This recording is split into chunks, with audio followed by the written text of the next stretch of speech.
السلام عليكم ورحمة الله وبركاته. ازيكم يا حبايبي؟ عاملين ايه؟ جمعة مباركة عليكم ان شاء الله. طبعا البرتقال البلدي مالي السوق، تبصي له كده وبتمشي وتسيبيه، عمرك ما بتشتريه طبعا، لان معظم اولادنا ما بيرضوش ياكلوه عشان هو حادق. تعالوا ندخله في وصفة من الوصفات اللي هتعجب اولادنا جدا وبيحبوها. الكيكة من الحاجات اللي ما بيختلفش عليها اتنين في حبهم ليها. تعالي اقولك على الطريقة معايا واحدة واحدة. اول حاجة نعمل صوص البرتقال. هندي كوباية من عصير البرتقال الفريش، عليها نص كوباية أو كوباية إلا ربع من السكر، وعليها معلقة صغيرة من النشا، وعندي عود من القرفة. والقرفة بجد حدين، ما تحطيش قرفة اللي هي الناعمة أو المطحونة، بتدي طعم حلو قوي للكيكة وميكس حلو قوي هي والبرتقال مع بعض.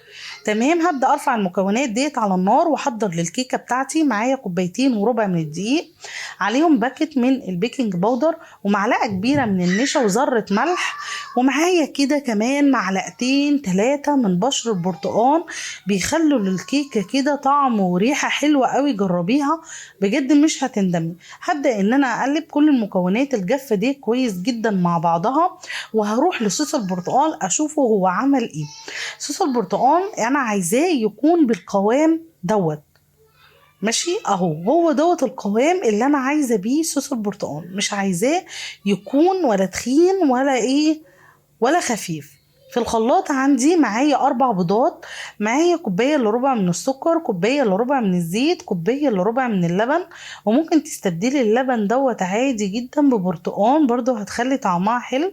ومعايا رشة من الفانيليا، وهبدأ اضربهم في الخلاط وانزل بيهم واحدة واحدة كده، شوية شوية، مش بالخليط السائل كله، على الدقيق عشان الدقيق ما يكلكعش عندي. وبالمضرب اليدوي هبدأ اضربهم كويس جدا، واجيب من تحت لفوق لحد ما الدقيق يختفي خالص في المواد السائله دي. هبدا ان انا اجيب القالب بتاعي، هبطنه بالزيت وبالدقيق. اهتم بكل تفصيله في القالب اللي زي دوت عشان الكيكه ما تلزقش فيه لو حابه ان انت تقلبي الكيكه. وطبعا انا الفرن عندي شغال مسبقا على درجة حرارة 160.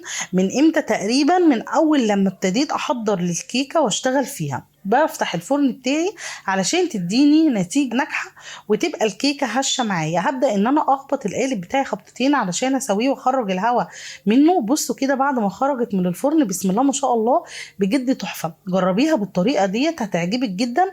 طبعا هي هتخرج من الفرن سخنة، والصوص عندي هيكون بارد خلاص. هبدأ اسقيه بيها مع شوية بشر برتقانة، زينها كده. بصي ما شاء الله من جوه هشة ازاي، طعمها خطير وتحفة. جربيها هتعجبكم، واشوفكم على خير الفيديو الجاي. باي باي.